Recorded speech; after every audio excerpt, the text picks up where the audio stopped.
আর শরিয়া আইনের ব্যাপারে ওটাও বলেছে কিন্তু যে আমরা শরিয়া আইনে বিশ্বাস করি না।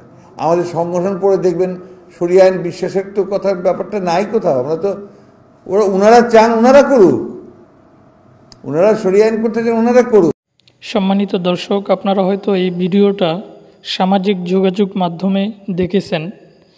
এই বিভ্রান্তিমূলক কুফরি মতবাদের বিরুদ্ধে আমাদের সমস্ত ওলামায়ে কেরাম কথা বলেছেন। বিশেষ করে জাতীয় মসজিদের ইমাম তিনি জবাব দিয়েছেন এই কথাটার। চলুন আমরা সেই জবাবটি শুনে নিই। এটার আদালত ইসলামী শরীয়ত অনুসারে পরিচালিত হতে হবে। এটা মুসলিম দেশ, এটার সংসদ ইসলামী শরীয়ত অনুসারে পরিচালিত হতে হবে। এটা মুসলিম দেশ, এটার অর্থনীতি ইসলামী শরীয়ত অনুসারে পরিচালিত হতে হবে। এটা মুসলিম দেশ, এটার রাজনীতি ইসলামী শরীয়ত অনুসারে পরিচালিত হতে হবে।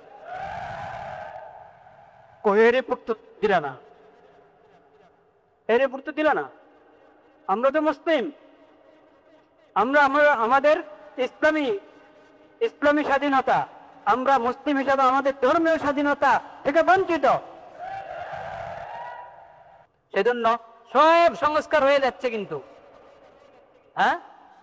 শরীয়ত, ইসলামী শরীয়তের বিশেষজ্ঞ থেকে ছাড়া সমস্ত সংস্কার হয়ে যাচ্ছে কিন্তু।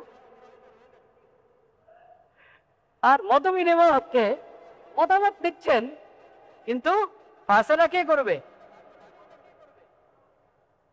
সম্মানিত দর্শক, আপনারা যদি শায়েখ আব্দুল মালিক সাহেবের সাথে একমত হয়ে থাকেন তাহলে এই ভিডিওটা বেশি থেকে বেশি শেয়ার করবেন। এই কুফরি মতবাদের বিরুদ্ধে আমরা সর্বোচ্চ প্রতিবাদ জানাই।